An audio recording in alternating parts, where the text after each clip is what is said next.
You remember those loot box articles that got testimonials from a bunch of people who have been negatively impacted by them, they've been financially ruined by them? We're starting to see similar articles surrounding NFTs, especially this particular game called Axie Infinity, which I've talked about before.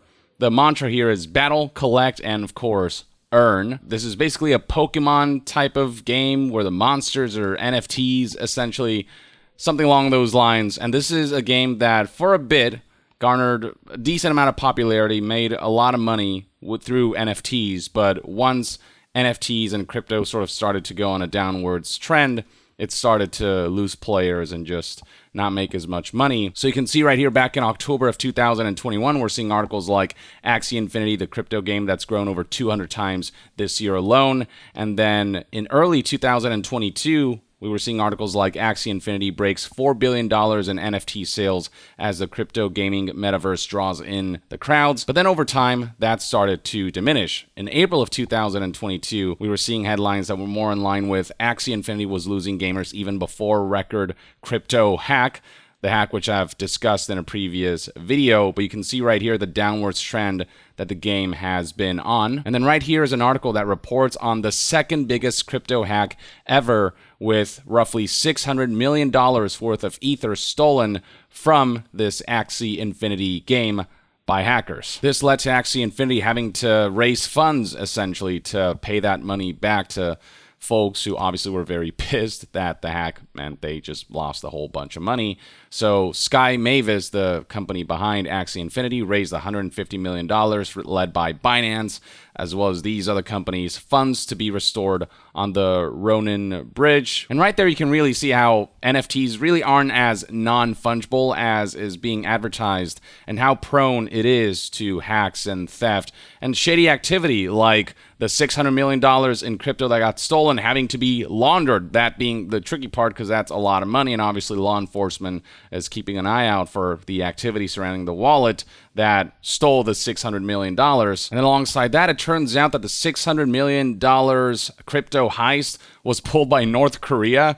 So this story just gets crazier. There was an investigation conducted by the FBI and the Treasury Department that traced the theft to North Korea-based hackers known as Lazarus Group. As for how they pulled off this heist, according to this report by The Block, a fake job offer took down the world's most popular crypto game. And then beyond that, this Business Insider article explained how the hackers tricked an engineer into applying for a fake job and opening an offer letter containing spyware, and that's how the dominoes began to fall. So much of the NFT landscape is this, that it's impossible for me to perceive this as something that should be promoted and marketed and advertised and deemed as the next revolution in gaming and the way we interact with the web, especially when we're seeing the adverse effects of that, how that's negatively impacted the public. This is an article from Time whose headline reads, "A crypto game promised to lift Filipinos out of poverty. Here's what happened instead."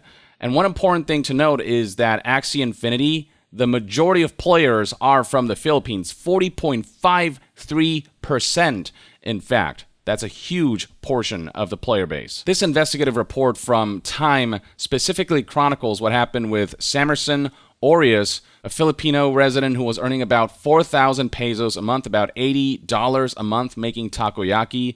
And then an acquaintance of his, a friend of his, told him that he and others were pocketing up to $600 a month playing this game called Axie Infinity under this whole, play-to-earn model. And this was something that Aureus was tempted by because of financial woes. His mother had a stroke and required medication, and electricity and grocery bills were stacking up. So he plunged into Axie Infinity and began earning cryptocurrency under the promise that this game would be able to lift him from poverty and that he'd be making bank from this play-to-earn model, which when you think about it is quite a misnomer when it's only a select few early adopters or clever folks who know how to play the game within the game who will benefit financially from this.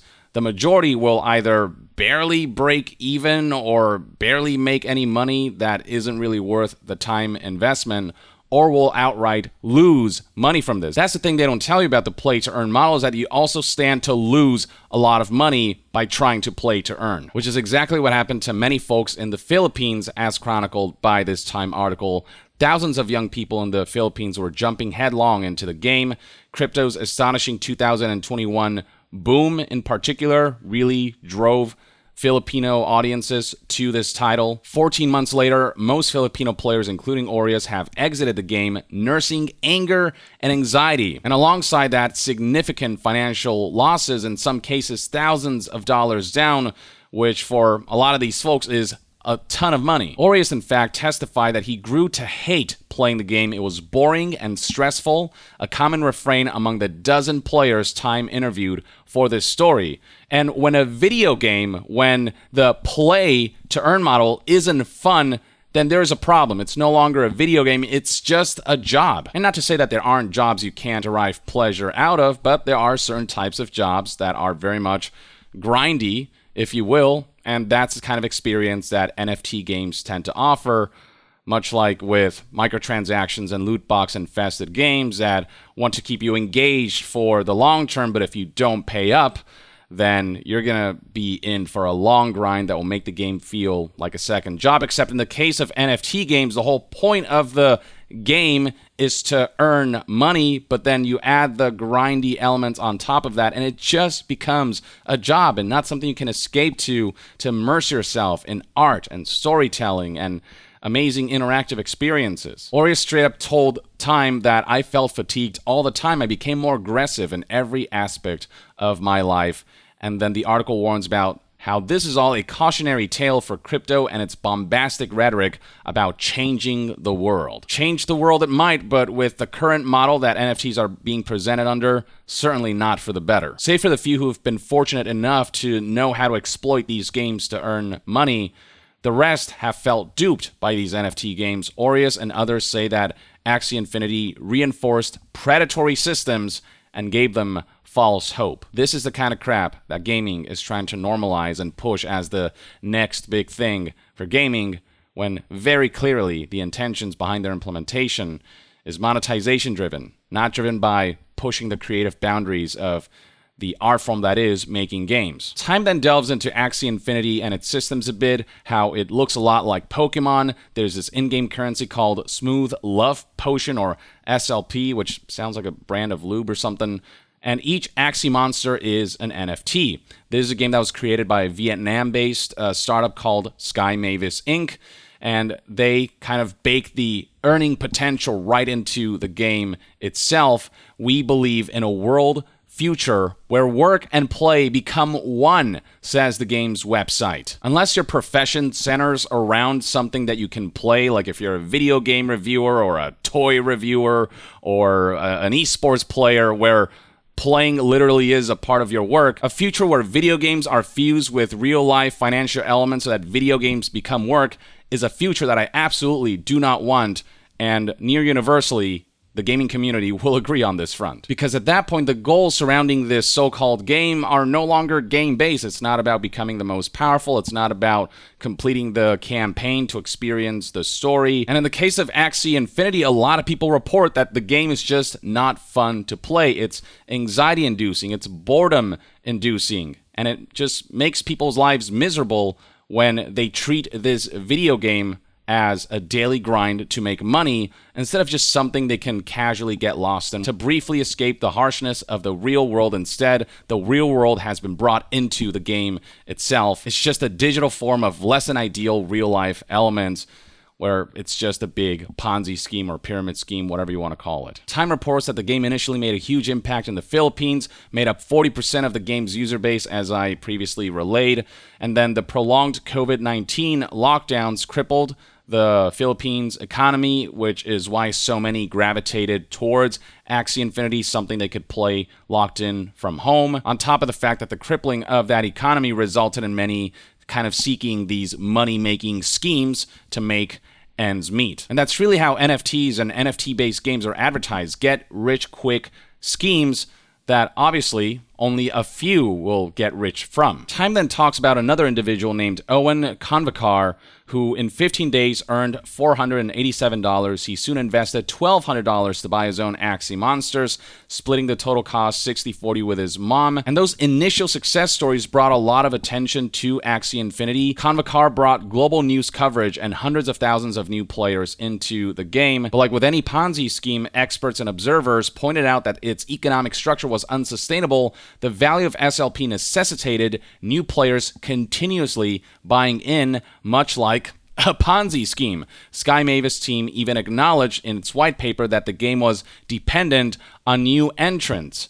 And yet Sky Mavis will insist in an email to Time that it's not in fact a Ponzi scheme. Focusing on growing a network through early incentives does not make a Ponzi scheme. Axie Infinity's main purpose is to provide entertainment. This is the same level of bullshit as EA claiming that loot boxes are not gambling, but rather surprise mechanics, fun and ethical, like Kinder Eggs. No matter how you look at it, loot boxes are gambling. You break down how that mechanic works, it works exactly like gambling, much like how if you break down how these NFT games work and thrive, it's very clearly just a Ponzi scheme. That's what Axie Infinity is. It relies on investors pouring all of their money into this giant pool, and then some folks getting bigger pieces of that pie. And like with any Ponzi scheme, it's eventually bound to collapse, which is exactly what happened with Axie Infinity, accelerated by that $600 million heist that really crippled the game and the perception surrounding it. Time then details a new scheme that emerged as a result of Axie Infinity's unsustainable model. As the price of SLP continued to shoot up last summer, many aspiring players found themselves unable to afford the cost of purchasing their starter monsters. So an employment scheme emerged in which wealthier investors, known as managers, would buy Axie monsters and then lend them out to scholars who would handle the grunt work of leveling up. The owners of the monsters would then pocket anywhere from 30% to 50% of the scholar's profits, according to players interviewed by Time. The system was, of course, unregulated, with Axie owners forging the terms of the contracts, which they portrayed as a way to spend the wealth. Aureus hoped to be one of the system's beneficiaries last May when he signed up with a manager based in Australia. The manager required him to earn a minimum of 120 SLPs a day, which would take 5 to 6 hours of gameplay and would pocket half of Aureus's earnings. NFT games try to present themselves as an equal playing field where anyone can play to earn, but power dynamics will arise in an unsustainable model like this, where you're going to have suddenly employers who are employing people within this play-to-earn game. Employers will take advantage of their employees, much like in real life. That's what's seeping into video games through these NFT games. Through this employment scheme, Aureus developed a daily routine in which he cooked takoyaki from 3 p.m. until midnight, came home, and then played Axie through the wee hours of the morning. Jesus Christ. His play earned him badly needed cash, around $29 a week, after giving the same amount to his manager, but his relentless schedule and the game's randomness exhausted and frustrated him. At first I was happy, but after some time I noticed I was slowly getting weaker. There was sleeplessness and the stress of the game. And that stress would soon get worse when the real-world value of Axie Infinity's in-game currency would fall dramatically in August as more players entered the game and generated more and more SLP tokens. Each token's value decreased because of an overabundance of that currency supply. By November, the average earnings for Axie scholars had dropped below the Philippines minimum wage. With these NFT games, it's straight up a gamble because it's all part of this speculative financial environment. And like with any gamble, sure, you stand to gain big, but the odds of that happening compared to you losing big, I mean, it's all very disproportionate. By spring of 2022, the bottom had fallen out of the crypto market, making playing the game nearly worthless. While Axie Infinity boasted over 2.7 million daily active users last November, only 760,000 are now still active. The value of SLP peaked at $0.34 or 34 cents last July. Now it's worth a fraction of that. It's currently worth less than half a penny. And those who got into the game late and started earning right around the time the game peaked and then started falling out, just straight up lost a whole bunch of money. And then came the biggest disaster when a hacker stole more than $600 million worth of the game's cryptocurrency. Now, Time notes here that Sky Mavis did eventually return all funds, but the hack demoralized the game's user base, given that this is now another layer of risk involved in engaging with this play-to-earn environment. One that's been rife with hacks, by the way. Axie Infinity is nowhere close to being the target of an NFT or crypto heist. It's just among the biggest heists that's ever been pulled off. The end result to all of this is that Filipino scholars, the Axie Infinity employees, who were told that blockchain games would bring radical economic change, are walking away confused and jaded. Several scholars Time talked to said they owe hundreds or even thousands of dollars to friends or family who helped them pay the initial investment, only for their monsters to become worthless.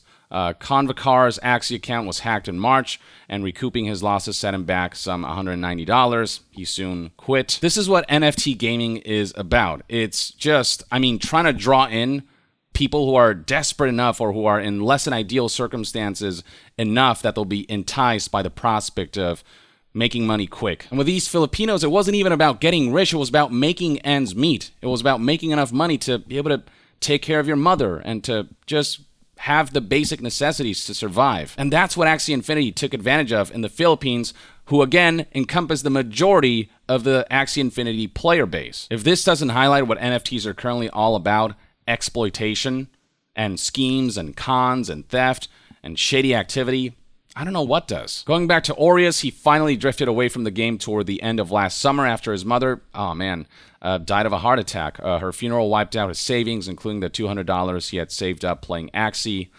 I felt regret that I wasn't able to provide for my mom, he says. Man, this is actually genuinely heartbreaking. For those having a hard time, for those pushed to their wits' end, he says of Axie, stop playing. Don't fall for what is ultimately a giant trap. I don't know how crypto and NFTs will evolve over the years, but as they stand right now, this kind of encompasses what they currently represent. NFTs are currently shady at best, but game companies don't care about that. Loot boxes are incredibly shady, but they have no problem exploiting that monetization system, despite numerous articles and research coming out saying that they negatively impact the people that they target, the people who are susceptible to addiction, or children for that matter, whose minds are still being molded. If game companies don't care about the negative impact that loot boxes have had on the financial and psychological health of families and individuals, I guarantee you they don't care about the negative impact that NFTs are having, and are more than happy to exploit that as long as it brings in the big bucks, so long as they remain unregulated, just as loot boxes and microtransactions are, which is why government intervention is the only way to really stave off stuff like this. The gaming landscape, when it comes to self-regulation, they're awful at it because they don't care to, because they don't stand to gain from self-regulating. They stand to gain by running rampant with the most egregious monetization schemes possible. And I guarantee you that if NFTs are normalized, it's not going to be used for the benefit of gaming. It's going to be used for the benefit of corporate bank accounts and pockets. So yeah, I guess what I'm trying to say is fuck NFT games and NFT gaming and play to earn and all this crap. Well, that's one man's take. Let me know in the comments below what your thoughts and opinions are on Axie Infinity's negative impact on the lives of poverty-stricken Filipinos. And to be further updated on all things gaming news, reviews, and discussions, stay tuned right here on Young Yeah. I'll see you guys next time. Young out.